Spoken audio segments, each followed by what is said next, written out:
دین اسلام کی بنیاد جن 5 چیزوں پر ہے ان میں ایک بات زکوٰۃ کا ادا کرنا بھی ہے۔ نماز کے بعد قرآن مجید میں اور احادیث مبارکہ میں جس بنیادی چیز کا ذکر کیا گیا وہ زکوٰۃ کا ادا کرنا ہے۔ اللہ تعالیٰ نے فرمایا وَأَقِیمُوا الصَّلَاةَ وَآتُوا الزَّکَاۃَ، نماز قائم کرو اور زکوٰۃ ادا کرو۔ وَارْکَعُوا مَعَ الرَّاکعِینَ، رکوع کرو رکوع کرنے والوں کے ساتھ۔ یہ جو زکوٰۃ ہے، یہ جو صدقات ہیں، یہ اپنی معنویت اور اپنے حسن کے لحاظ سے معاشرے کے اندر ایک عجیب سی خوبصورتی پیدا کرتے ہیں۔ امیر کا غریب کے ساتھ محبت کا رشتہ قائم ہوتا ہے، ضرورت مندوں کا اہل فضل کی طرف رجحان اور ان کا پھر غریب پروری کرنا معاشرے کے اندر حسن کو، اخوت کو، بھائی چارے کو فروغ دیتا ہے۔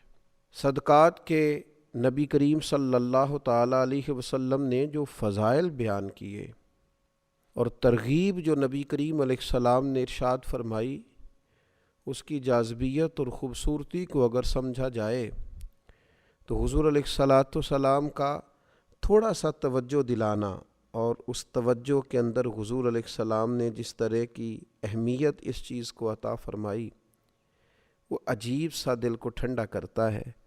اللہ کے حبیب علیہ السلام نے ارشاد فرمایا کہ یہ جو صدقہ ہے یہ تو برے خاتمے سے بچا لیتا ہے۔ اتنی بڑی بات، اتنا بڑا اجر، یعنی انسان کو سب سے زیادہ جس بات کا ڈر ہوتا ہے وہ یہ ہوتا ہے کہ اختتام کہیں برا نہ ہو جائے۔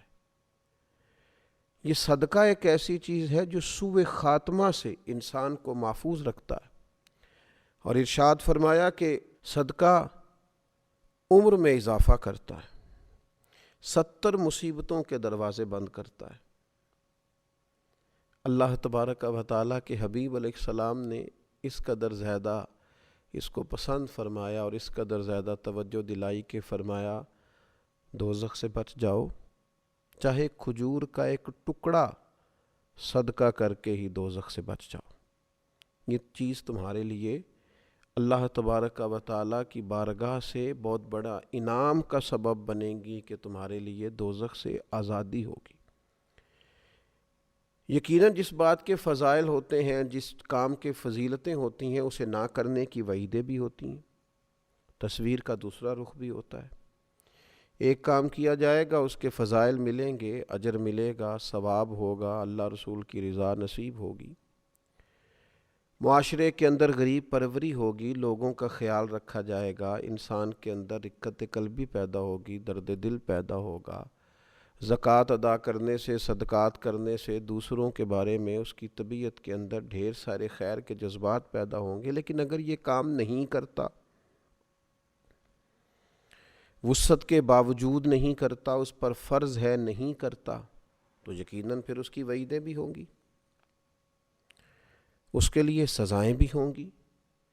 نبی پاک صلی اللہ تعالیٰ علیہ وسلم نے ارشاد فرمایا، سیاستہ میں موجود ہے، فرمایا جس مال کی زکوٰۃ نہیں دی جائے گی وہ زہریلے سانپ کی صورت اختیار کر کے قیامت والے دن انسان کے گلے کا توق بنے گا اور لوگوں کو ڈسے گا، ہوگا وہ مال ہی۔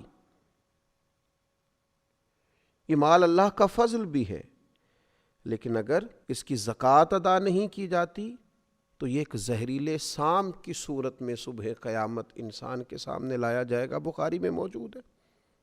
کیوں صحیح طور پر حساب کر کے، توجہ کر کے، اور کوئی مشکل نہیں ہے آپ کو، اگر آپ مال کے نصاب ہیں تو اس مال پر سال گزرنے کے بعد آپ کو 2.5% زکوٰۃ دینی ہے، 40واں حصہ دینا ہے، تو یہ کوئی مشکل کام نہیں ہے۔ لیکن نہ کریں گے تو اس کی سزا، نبی پاک صلی اللہ تعالیٰ علیہ وآلہ وسلم کی خدمت عالی مرتبت میں خواتین حاضر ہوئیں تو ان کے ہاتھوں میں سونے کے کنگن تھے۔ اللہ کے حبیب صلی اللہ تعالیٰ علیہ وسلم نے فرمایا ان کی زکوٰۃ ادا کر دی؟ تو انہوں نے نفی میں جواب دیا، تو آپ صلی اللہ تعالیٰ علیہ وسلم نے ارشاد فرمایا کیا تمہیں پسند ہے کہ تمہیں آگ کے کنگن پہنائے جائیں؟ ڈر گئی، پریشان ہو گئی. تو اللہ کے حبیب علیہ السلام نے انہیں تاکید فرمائی کہ اس سونے کی جو تم نے ہاتھ میں پہنا ہے اس کی زکوٰۃ ادا کرو.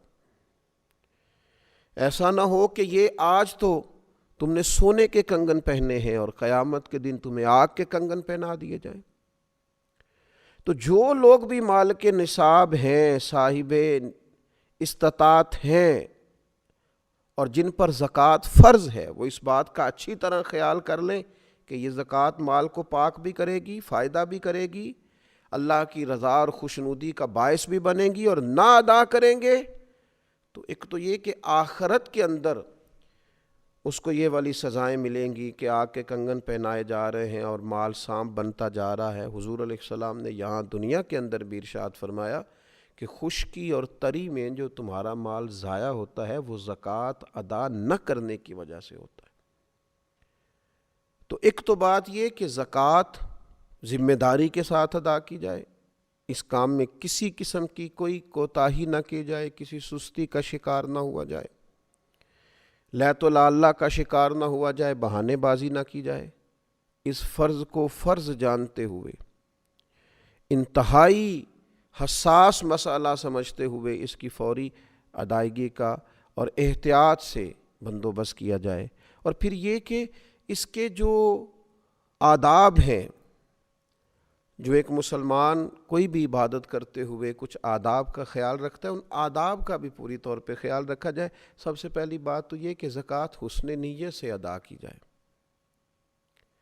زکوٰۃ کوئی پتھر پھینکنے والا عمل نہیں ہے کہ جیسے بھی پھینک دیں گے، خوش دلی سے پھینکیں یا بد دلی سے وہ لگ جائے گا. یہ زکوٰۃ تو اللہ کی بارگاہ میں دینی ہے. صدقہ کو پتھر پھینکنے والا عمل تو نہیں کہ جیسے بھی پھینکے لگ جائے گا.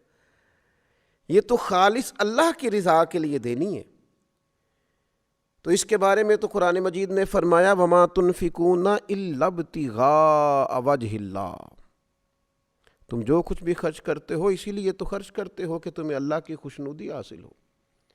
تو حسن نیت، ارادہ حسین، دیتے وقت اللہ تعالیٰ کی رضا کے لیے خاص جذبہ. ایک بزرگ فرمایا کرتے تھے کہ میں تو جب صدقات دیتا ہوں تو جسے دیتا ہوں اسے اپنا محسن سمجھتا ہوں کہ دیکھو میں اسے دے رہا ہوں، بندے کو دے رہا ہوں اور راضی مجھ سے میرا اللہ ہو رہا ہے. تو حسن نیت پہلی بات. اور دوسری بات، ہر قسم کی تصنع سے بچا جائے، ہر قسم کے ریا سے بچا جائے.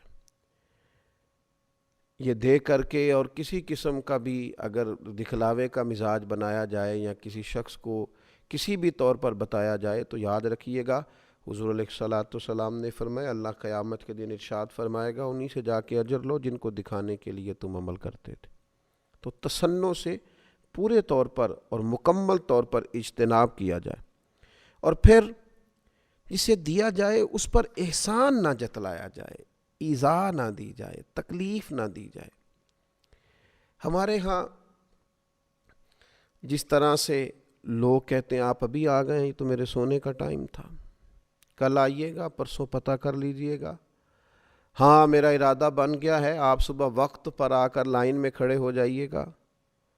اللہ تعالیٰ نے جب آپ کو دیا ہے تو اس طرح تھوڑی دیا ہے معاذ اللہ. آپ ایذا نہ دیں، تکلیف نہ دیں. وہ کسی نے کہا تھا کہ لوگوں کو ملا ہے تو مقدر سے ملا ہے، ہم کو تو مقدر بھی تیرے در سے ملا ہے. تو اللہ نے جب دیا ہے تو کرم سے دیا ہے. تو جب یہ ذہن ہو کہ مجھے کرم سے ملا ہے تو پھر دیتے وقت تکلیف نہ دی جائے، اذیت نہیں دی جائے. قرآن مجید نے فرمایا یا ایھا الذین آمنوا لا تبطلوا صدقاتکم بالمن والعذا. اے ایمان والو، احسان جتلا کر اور ایذا دے کر اپنے صدقات کو باطل نہ کر لینا. اپنے صدقات باطل نہ کرو، احسان جتلا کر اور دل آزاری کر کے ایذا دے کر ان کو ضائع نہ کرو، باطل نہ کرو. تو کبھی بھی اس شخص کو جس کو آپ کچھ دے رہے ہیں، عطا کر رہے ہیں، اس کو کسی طور پر بھی کسی اذیت میں مبتلا. اگر قرآن مجید کے یہ دو لفظ سمجھ لیے جائیں نا، یا ایھا الذین آمنوا لا تبطلوا صدقاتکم بالمن والعزا، اے ایمان والو تم احسان جتلا کر، تکلیف دے کر اپنے صدقات کو باطل نہ کرو۔ اگر اس کو سمجھ لیا جائے تو پھر تو انسان جو لینے آئے اس کا اعزاز کرے، اسے ہر تکلیف سے بچائے کہ اللہ نے حکم دے دیا ہے کہ تم نے اپنا صدقہ باطل نہیں کرنا،